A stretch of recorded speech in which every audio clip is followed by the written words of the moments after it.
दोस्तों, आप लोगों ने अपनी लाइफ में भूत की कहानियां तो बहुत सुनी होंगी, लेकिन आज की इस वीडियो में मैं आप लोगों को एक ऐसी कहानी सुनाने जा रहा हूं जो किसी हॉलीवुड मूवी से कम नहीं है। मैं आप लोगों को कहानी सुनाऊंगा जरूर, लेकिन आपको ऐसा लग सकता है कि जैसे मैं किसी मूवी के सीन के बारे में आपको बता रहा हूँ। बट दोस्तों, यकीन मानना, आज की ये कहानी किसी मूवी से कॉपी नहीं करी गई है, बल्कि ये रियल लाइफ में होने वाली एक ऐसे एक्सोर्सिज्म, एक ऐसे पैरानॉर्मल केस की कहानी है जो आपके रोंगटे खड़े कर देगी।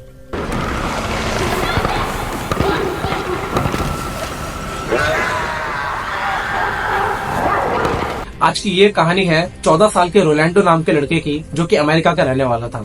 ये था तो महज एक मासूम सा बच्चा ही, लेकिन इस बच्चे की लाइफ में एक ऐसी घटना घटती है जो इसके साथ होने वाली घटना को इतिहास की सबसे खौफनाक और सबसे डरावनी घटना में बदल देता है।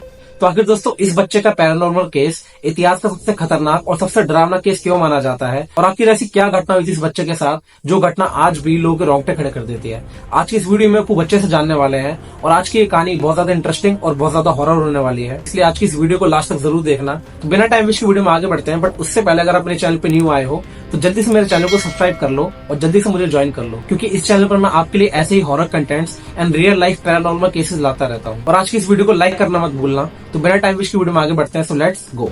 सन 1940 अमेरिका के एक छोटे से शहर में एक 14 साल का बच्चा रहता था, जिसे आज हम रोलैंडो के नाम से जानते हैं। इस 14 साल के लड़के के साथ इसकी लाइफ में एक ऐसी भयंकर घटना होती है जिस वजह से इस लड़के के माता पिता ने कभी भी इस लड़के का असली नाम कभी भी पब्लिक को नहीं बताया। रोलैंड भी हम लोगों की तरह एक मासूम बच्चा था जो काफी अकेला अकेला रहता था। वो अकेला ही खेलता था, वो अपनी मस्ती में ही खोया रहता था। रोलैंड अपना ज्यादातर समय अपने माता पिता के साथ और उसकी एक मौसी थी हैरियट, उसके साथ बिताया करता था। हैरियट रोलैंड के सबसे करीबी थी। हैरियट जो थी एक बहुत ही मॉडर्न ख्याल वाली महिला थी, जिसको भूत पिशाचों में बहुत ज्यादा इंटरेस्ट था। इसी वजह से उसको कई सारी विद्याएं भी आती थी भूतों को बुलाने की, और वो इन्हीं चीजों में ज्यादा इंटरेस्ट लिया करती थी। दोस्तों, एक बार हैरियट मौसी ने रोलैंड को एक वीजा बोर्ड गिफ्ट किया।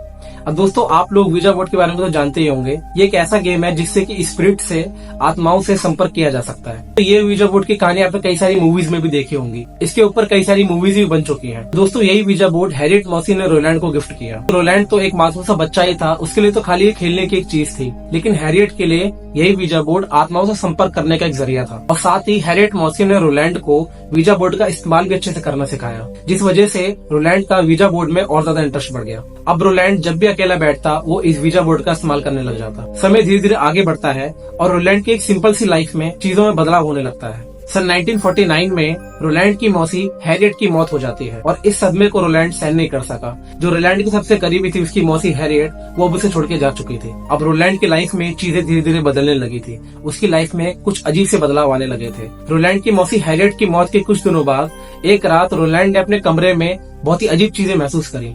जब एक रात वो अपने बिस्तर पे सो रहा था, तो उसके बेड के नीचे से उसको बेड को खरोचने की आवाज आने लगी। उसके कमरे में रखे फर्नीचर अपने आप हिलने लगे, और फिर रोलैंड के कमरे में उसकी दीवारों पर अजीब निशान बनने लगे। ऐसा लगा कि जैसे कोई अपने नाखूनों से दीवार को खुरच रहा हो। रोलैंड ने इन चीजों के बारे में अपने माता पिता को बताया, तो इस चीज को नजरअंदाज करते हुए उसके माता पिता ने समझा कि जो मौसी इसके सबसे करीब थी, उसके जाने के बाद शायद ये कुछ भी महसूस कर रहा है। तो इस चीज को रोलैंड के माता पिता ने इग्नोर कर दिया। बट दोस्तों, रोलैंड की लाइफ में चीजें यही नहीं थमी। कुछ समय बाद चीजें और भी ज्यादा अजीब हो गई। जब एक रात रोलैंड अपने कमरे में बेड पे सो रहा था, तो उसका बिस्तर बहुत ही तेज तेज हिलने लगा। ऐसा लगा कि उसके बिस्तर को कोई खींच रहा हो। पूरे घर में एक बहुत ही अजीब गंध फैलने लगी, जैसे कि किसी सड़ी हुई लाश की होती है। चीजें अपने आप गिरने लगी और इधर उधर उड़ने लगी। ये सारी चीजें देखकर रोलैंड बहुत ज्यादा घबरा जाता है, लेकिन सबसे ज्यादा डरावना वो था जो खुद रोलैंड के शरीर पर हो रहा था।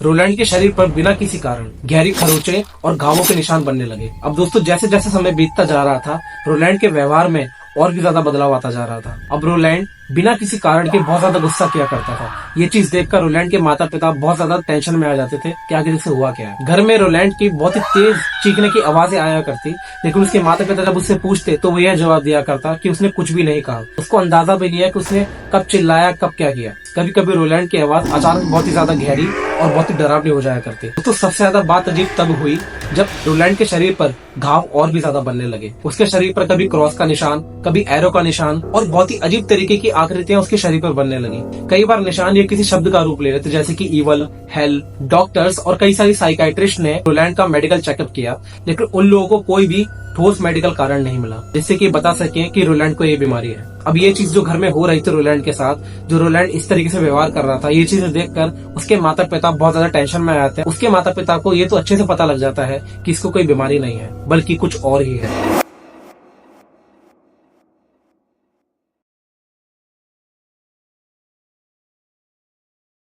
जब रोलैंड के माता पिता हर जगह से हार गए, उनको कहीं पे भी रोलैंड के लिए कोई इलाज नहीं मिला। उन्होंने डॉक्टरों को दिखाया, साइकेट्रिस्ट को दिखाया, उनको कहीं भी रोलैंड के लिए कोई इलाज नहीं मिला। और फिर रोलैंड के माता पिता को एक ही रास्ता दिखता है, चर्च। रोलैंड के माता पिता ने इस केस को चर्च के 2 फादर्स को सौंपा, जिनका नाम था फादर विलियम बॉर्डन और उन्हीं के एक पार्टनर थे फादर रेमंड। इन दोनों ने इस केस को बहुत ही गंभीरता से लिया और इस केस के ऊपर काम करना शुरू किया। जब दोनों ही फादर एक्सोर्सिज्म करने के लिए रोलैंड के पास उसके कमरे में पहुंचते हैं, तो वहां जाकर वो बहुत एक अजीब चीज नोटिस करते हैं। कमरे में घुसते ही दोनों को किसी सड़ी हुई लाश जैसी गंदी स्मेल आती है और वहां जाकर वो सबसे अजीब चीज ये देखते हैं कि रोलैंड जो है लैटिन भाषा में बोल रहा है, वो भाषा जो रोलैंड ने कभी सीखी भी नहीं थी। एक 14 साल का बच्चा अपने भाषा के अलावा और क्या ही जानता होगा। तो ये चीज देखकर उन लोगों को बहुत ज्यादा हैरानी हो जाती है कि ये तो अमेरिकन है, लेकिन लैटिन कैसे बोल रहा है। रोलैंड के अंदर बैठा शैतान ऐसे ऐसे धार्मिक मंत्र बोलता है, जिसे सुनकर दोनों ही फादर बहुत ज्यादा हैरान रह जाते हैं। वो आए तो इसके अंदर का शैतान निकालने ही है, लेकिन शैतान ने जब ऐसे धार्मिक मंत्र बोले तो मुश्किल और भी ज्यादा बढ़ जाती है। ऐसे ही दोनों फादर्स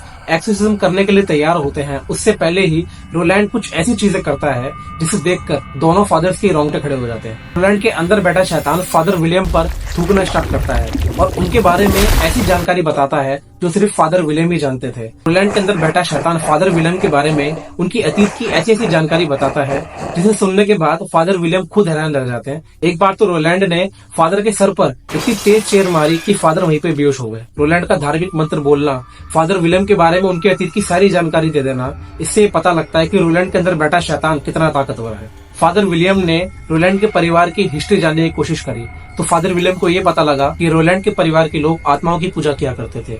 वीजा बोर्ड का इस्तेमाल कर आत्माओं से संपर्क बनाने की कोशिश किया करते थे। जिस वीजा बोर्ड का इस्तेमाल कर रोलैंड की मौसी ने रोलैंड को जिस आत्मा के साथ जोड़ा था, अब शायद वही शैतान, वही आत्मा रोलैंड का पीछा नहीं छोड़ना चाहता था। अब दोस्तों फादर विलियम और उनके पार्टनर फादर रेमंड 20 मंत्रों से भी ज्यादा रोलैंड के ऊपर एक्सोर्सिज्म करना स्टार्ट करते हैं। ये एक्सोर्सिज्म रोलैंड के घर पर उसके कमरे में ही किया गया। जैसे ही एक्सोर्सिज्म स्टार्ट होता है, सबसे पहले फादर विलियम रोलैंड के ऊपर होली वाटर डालते हैं, पवित्र जल डालते हैं। अब जैसे ही वो रोलैंड की स्किन पर होली वाटर डालते हैं, रोलैंड बहुत तेज चीखने लगता है और रोलैंड अपनी असामान्य शक्ति दिखाने लगता है। जैसे ही होली वाटर रोलैंड की स्किन पर डाला जाता है, उसकी स्किन के ऊपर जलने के निशान पड़ जाते हैं। एक्सोर्सिज्म के दौरान उस कमरे में बहुत ही अजीब घटनाएं होने लगी। कमरे का तापमान बाहर के मुकाबले बहुत ज्यादा ठंडा हो जाता है। दोनों फादर्स एक्सोर्सिज्म करते रहे थे, लेकिन इस चीज का रोलैंड के ऊपर कोई फर्क ही नहीं पड़ रहा था। दोस्तों रोलैंड के अंदर से ये शैतानी आत्मा को भगाने का एक्सोर्सिज्म खाली एक बार नहीं हुआ, इस एक्सोर्सिज्म को कई बार दोहराया गया, लेकिन हर बार फादर्स शैतान को भगाने में नाकाम रहे।